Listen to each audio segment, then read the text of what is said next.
Boa tarde, terceiro ano. Nós vamos para mais uma aula de história hoje. Que na semana passada nós estudamos a Vila de São Vicente, na página 10, e a Vila de São Paulo, de Piratininga, na página 11. Vocês já fiz a correção de algumas atividades, vocês fizeram muito bem. E hoje nós vamos para a página 12 e 13. Vamos trabalhar, estudar essas duas páginas, certo? Vamos iniciar pelo texto aqui, dizendo que diz a colonização no Nordeste. Como é que foi colonizado? Como é que surgiram os primeiros lugares, as primeiras casas? Então, vamos lá. As primeiras vilas, povoado, como é que foi? Então, o Nordeste, vocês sabem que é o estado, aliás, é a região onde nós moramos, não é? Nós moramos na região Nordeste.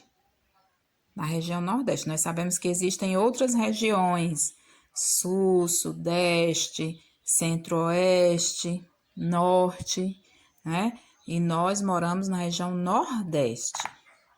O Brasil é dividido por regiões. Então, vamos lá. Em diversas áreas do Nordeste do Brasil, foram construídas vilas ligadas à produção de açúcar. É o caso de Olinda, no atual estado de Pernambuco. Vocês sabem que o açúcar antigamente no Nordeste era um bem muito precioso, muito valioso. E as pessoas buscavam muito a plantação da cana-de-açúcar exatamente para a produção de açúcar, porque antigamente as pessoas enricavam muito na questão da venda do açúcar. Então, a Vila de Olinda. Então, vocês sabem o que é uma vila, não é? São diversas casas, assim, poucas casas, não são muitas, uma ao lado da outra. Então, nós vamos ver aqui a Vila de Olinda. Em 1535, foi fundado o povoado de Olinda. Vejam bem, um povoado. Povoado significa que não tinha muita gente. Eram poucas pessoas, em 1535. Isso bem muitos anos atrás, né, gente? O cultivo de cana-de-açúcar e a produção de açúcar, o cultivo de cana e a produção de açúcar nos engenhos foram as principais atividades desenvolvidas. Vocês sabem que para produzir o açúcar é necessário ter o engenho. O engenho é tipo assim uma fábrica, onde lá, quando a cana-de-açúcar está no período de cortar, levam para o engenho e no engenho eles moem, fazem aquele caldo e do caldo transforma em açúcar. Faz também a rapadura, o mel. O meu avô, inclusive, tinha um engenho que não produzia açúcar, mas ele produzia rapadura, o mel, certo? Então, quase todo o trabalho nos engenhos era feito por africanos escravizados. Então, eles traziam os negros da África, né, escravizavam, tornavam eles escravos porque eles eram escravizados, porque eles só trabalhavam e não recebiam nada em troca, certo? Não recebiam nada pelo trabalho deles. Então, eles eram escravizados e faziam esse trabalho lá. Por isso também que antigamente as pessoas tinham muito lucro, porque eles não pagavam a ninguém, não é o trabalho. Eles usavam os negros africanos como escravos para fazer o trabalho deles. A localização do povoado ajudou bastante na realização dessas atividades, já que a área tinha solo fértil e fácil acesso à água. Então, o solo era bom, tinha água, então a produção era boa também. Além disso, havia um porto natural perto de Olinda, o que facilitava o envio do açúcar para a Europa, que era feito por navios. Porto é o lugar onde os navios ancoram, não é? Eles levavam o açúcar até os portos para que os navios levassem para outros países, no caso aí era a Europa. Logo, o povoado passou a prosperar e em 1537 Olinda tornou-se vila. Veja bem, não era vila ainda, era apenas um povoado, mas começou a produzir tanta cana-de-açúcar, plantação, e as pessoas vindo. Em Olinda o solo é bom e as pessoas vindo para lá, né? Então começaram a formar vilas. Por quê? Porque o número de pessoas aumentou, começaram a construir casas.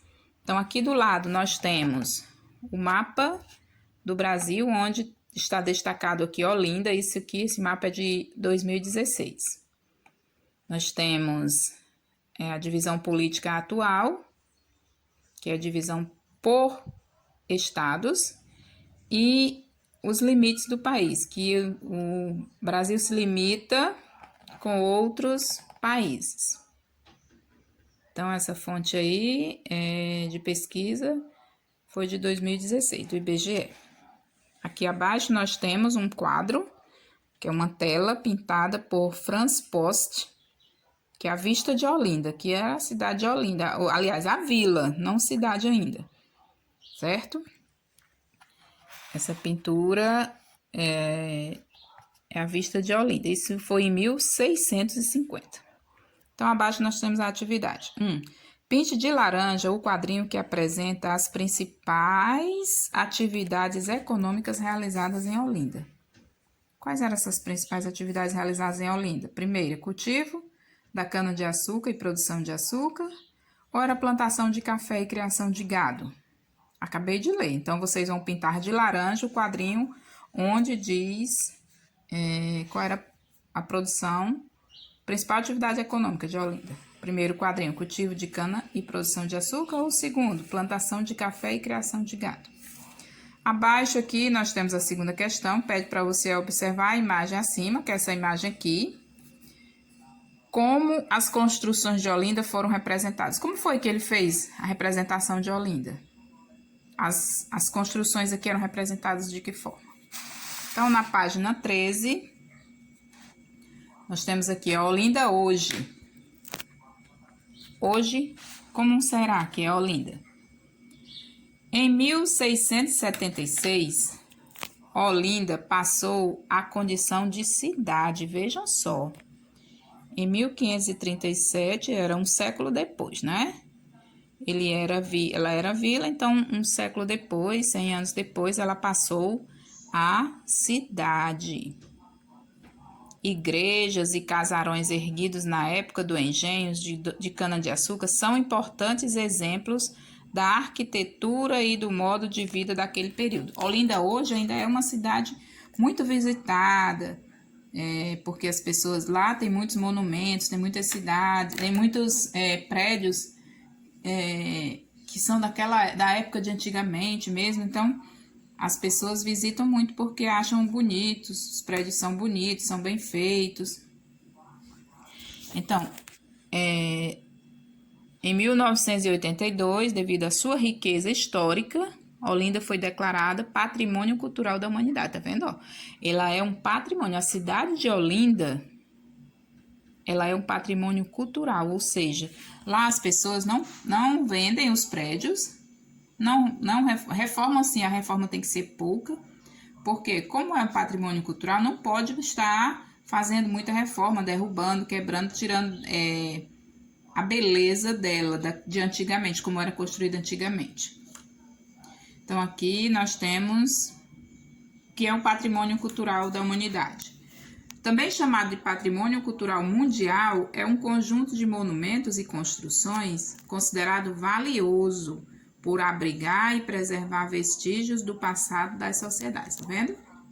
Então, ela preserva o passado da humanidade, ela conta a história da humanidade através dos prédios públicos, certo? Então, nós temos aqui abaixo um outro quadro que diz cidades históricas. A história das cidades pode ser contada por meio dos acontecimentos marcantes e das mudanças pelas quais cada uma delas passa. Vocês acham que Morada Nova tem algum acontecimento marcante para contar? Tem algum prédio histórico? Tem sim, não é? Então, as cidades se transformam e muitas delas deixam de preservar as construções mais antigas Em outras, como Alcântara, no Maranhão, esses marcos do passado são preservados. São as cidades históricas. Nessas cidades encontramos fontes, chafarizes, casarões, igrejas e até mesmo o calçamento de pedras das ruas utilizadas no passado. Em Morada Nova, será que nós encontramos algum monumento que foi construído há muito tempo atrás? Sim, encontramos sim. Então tem muitos prédios em Morada Nova que ninguém aboliu ainda, ninguém mexeu, porque está preservando a cultura, é um patrimônio cultural. Se é um patrimônio cultural, não pode fazer reformas, muita reforma, não é? Aqui nós temos as ruínas de uma igreja matriz de São Matias e o Pelourinho em Alcântara, no Maranhão. Chafariz é uma construção com bico ou torneira onde a população ia buscar água. Isso ainda existe em Maranhão, né? Então, pergunta assim a questão na página 13. Você já reparou se o município onde você mora tem construções e monumentos considerados históricos? Dê exemplos e conte o que sabe sobre eles. Se o papai ou a mamãe ou o adulto que estiver com você aí não souber, você pode fazer uma pesquisa. Vai na internet, pesquisa sobre o patrimônio cultural de Morada Nova. E você vai ter uma vasta informação sobre eles. Então, você vai copiar no caderno o que você pesquisou, alguma coisa, se algum adulto souber, você já coloca, tá bom? Então, gente, a nossa aula de história hoje é essa. Forte abraço para vocês e qualquer dúvida estarei aqui à disposição.